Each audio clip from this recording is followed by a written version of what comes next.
Gizon emakume guztiak asketa berdin jaiotzen dira duintasun eta eskubidei dagokienez.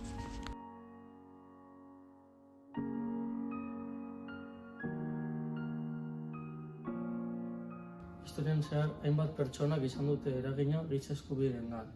Alde batetik, giza eskubideak errespetatu zituzten pertsonak daude. Hitler naiz, diktadore alemaniarra, eta holokaustaren arduraduna.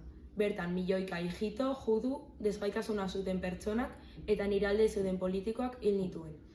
Oinarrizko eskubideak ezabatu nituen erregimen totalitarioa ezartzean. Hala nola, adierazpen askatasuna, prentsa askatasuna eta elkartze askatasuna.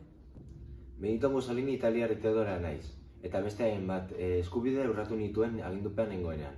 Egituen eta juduen aurka hainbat lege ezarri nituen. Horretaz gain, violentzia eta gerra tresna politiko gisa erabiltzea justifikatu nuen. Bestalde, giza eskubideak bultzatu zituzten pertsonak ere badaude. Nelson Mandela naiz, eta nire borroka nagusia arrazakeriaren aurkakoa izan zen. Apartheidaren aurka borrokatu egin nuen Hego Afrikan. Eta Hego Afrikako presidentea bilakatu nintzenean, giza eskubideak eta demokrazia sustatu egin nuen. Martin Luther King Jr. naiz, Estatu Batuetako eskubide zigien aldeko mugimenduaren liderra izan nintzen. Eta arrazakeria bereizketaren aurka borrokatu nuen. Gainera, martxa eta itxaldi baketsuak antolatu nituen. Aijafadrin ospetsua esaterako 1973an. Nire borrokaren ondorioz, 1974an, Estatu Batuetan eskubide zibilen legea onartu zen. Arraza bereizkeria debekatu zuena. Giza eskubideen aurretik, Alemaniak gatazkaren errua bere gain hartu behar izan zuen. Hainbat lurralde galdu zituen, eta etorkizuneko gatazka saihesteko erakunde bat sortu zen.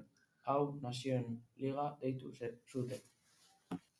Nazioen Liga 1919an sortutako nazioarteko erakundea izan zen. Lehen Mundu Gerraren ondoren bakia bermatzeko eta gatazkak modu diplomatikoan konpontzeko.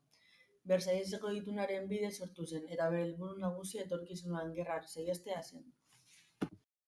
Mundu mailako lankidetza eta justizia bultzatzea, herrialde txikien independentzia eta subiranotasuna bermatzea, krisi humanitarioei erantzutea, osasun publikoa, lan eskubideak, errefuxiatuen babesa. Nazioen Ligak porrot egin zuen bere helburu nagusietan, gerra ekiditea, baina bere ideiak eta esperientziak Nazio Batuen erakundean jarraitu zuten.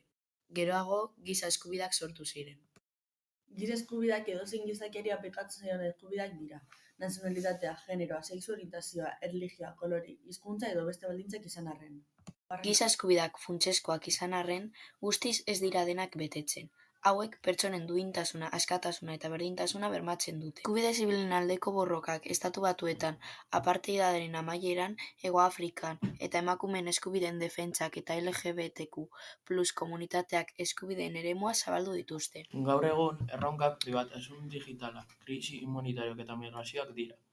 Aurrerapenak izan diren arren, giza eskubideen babesa funtsezkoa da, gizarte bidezkoagoa bat eraikitzeko.